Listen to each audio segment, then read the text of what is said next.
Hello दोस्तों, welcome to sleepy classes. आज हम बात करेंगे ऐसे फैक्टर्स जो इन्फ्लुएंस करते हैं लोकेशन ऑफ हॉर्टिकल्चर इंडस्ट्री को। अब हॉर्टिकल्चर में बहुत सारी चीजें आ सकती हैं, for example fruits, vegetables, flowers, इस तरह की चीजें। तो क्या फैक्टर्स हैं जो इनकी लोकेशन को इन्फ्लुएंस कर रहे हैं? पहला फैक्टर है क्लाइमेट। इसको समझने का सिंपल तरीका क्या है, जहां पर जैसी क्लाइमेटिक कंडीशन होंगी वहां पे उस तरह की क्रॉप होगी। अभी हमने देखा कि कितना ब्रॉड रेंज ऑफ चीजें इसमें आ सकती हैं हॉर्टिकल्चर में। फॉर एग्जांपल फ्रूट्स और वेजिटेबल्स की ही अगर हम बात करें तो बहुत ज्यादा रेंज बन जाती है based on the climate type, based on the temperature.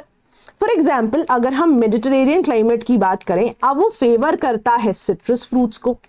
Tropics में, टेम्परेट में अगेन डिफरेंट तरह की क्रॉप्स को सपोर्ट होगा, बिकॉज अब हमें पता है डिफरेंट क्रॉप्स थ्राइव करेंगी इन स्पेसिफिक कंडीशंस या स्पेसिफिक टेम्परेचर रेंजेस में। ऑल्सो यहां पर ना वाटर अवेलेबिलिटी भी क्रूशियल है। अब इसको ऐसे समझिए दो तरह से, या तो रेनफॉल का रेफरेंस ले लिया हमने या इरिगेशन फैसिलिटी, दोनों ही जो है सपोर्ट करती हैं अगेन डाइवर्स क्रॉप्स को, है ना, या इसको ऐसे लिख सकते हैं diverse fruit and vegetable production को। जैसे ना कैलिफोर्निया में सेंट्रल वैली, अब यूएस का बहुत ही ज्यादा एग्रीकल्चरली प्रोडक्टिव रीजन है ये। आप देखेंगे बहुत ज्यादा फ्रूट्स, वेजिटेबल्स, नट्स यहां पर ग्रो होते हैं। इरिगेशन फैसिलिटीज भी बहुत ज्यादा बढ़िया है, तो इसे भी एज एन एग्जाम्पल मीन्स में लिखा जा सकता है। सिमिलरली सनलाइट भी बहुत इंपॉर्टेंट है।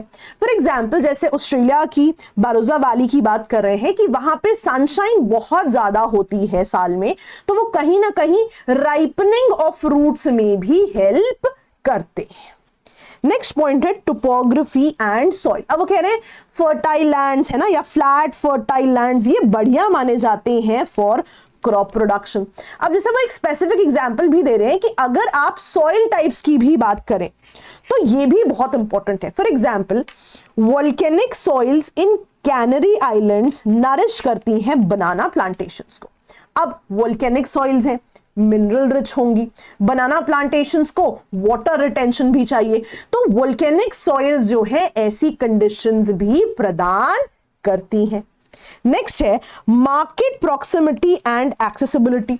अब यहां पे बहुत स्पेसिफिक पॉइंटर है। फॉर एग्जांपल अगर प्रॉक्सिमिटी टू लार्ज मार्केट्स है और साथ में ट्रांसपोर्टेशन भी है, तो बहुत रैपिडली जो है सामान को डिस्ट्रीब्यूट किया जा सकता है।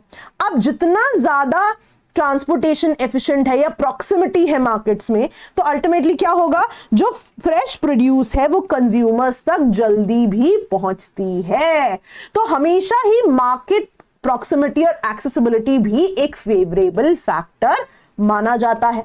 नेक्स्ट है जो इकोनॉमिक एंड पॉलिसी फैक्टर्स होते हैं। फॉर एग्जांपल इंडिया में अगर हम नेशनल हॉर्टिकल्चर मिशन का रेफरेंस दें, है ना, तो यहां पर आप देखेंगे कि कहीं ना कहीं हॉर्टिकल्चर का आउटपुट बढ़ाने की बात है, और ज्यादा लैंड अंडर हॉर्टिकल्चर लाने की बात है, फाइनल यील्ड बढ़ाने की बात है।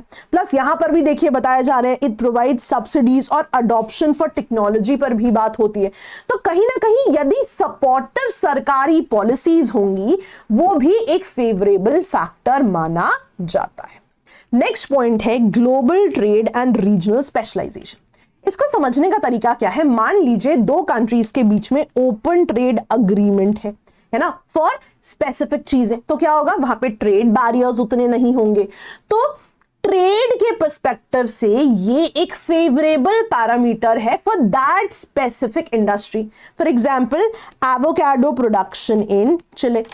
सिमिलरली मान लीजिए कभी भी किसी बिजनेस से एसोसिएटेड क्लस्टर है कहीं पे, फॉर एग्जांपल यदि हॉर्टिकल्चर फोकस्ड बिजनेसेस के क्लस्टर्स है किसी जगह, यानी कि उस इंडस्ट्री से एसोसिएटेड सपोर्टिव इकोसिस्टम होगा, उस इंडस्ट्री से एसोसिएटेड फॉरवर्ड बैकवर्ड लिंकेजेस होंगे, सिंपल शब्दों में उनसे एसोसिएटेड प्रोड्यूसर्स, जो प्रोसेसिंग से लोग एसोसिएटेड हैं, रिसर्च एंड डेवलपमेंट, मार्केटिंग, वो सारा इकोसिस्टम अवेलेबल होगा, which is also a favourable factor कि कोई इंडस्ट्री की लोकेशन किसी स्पेसिफिक जगह क्यों हो। तो इन पॉइंटर्स को जरूर याद रखें, बहुत ही एग्जाम सेंट्रिक पॉइंटर्स हैं। मीनवाइल ज्योग्राफी का बैच शुरू हो चुका है, यदि आप इससे जुड़ना चाहते हैं इसकी डिटेल्स जरूर लें। Thank you so much, bye bye.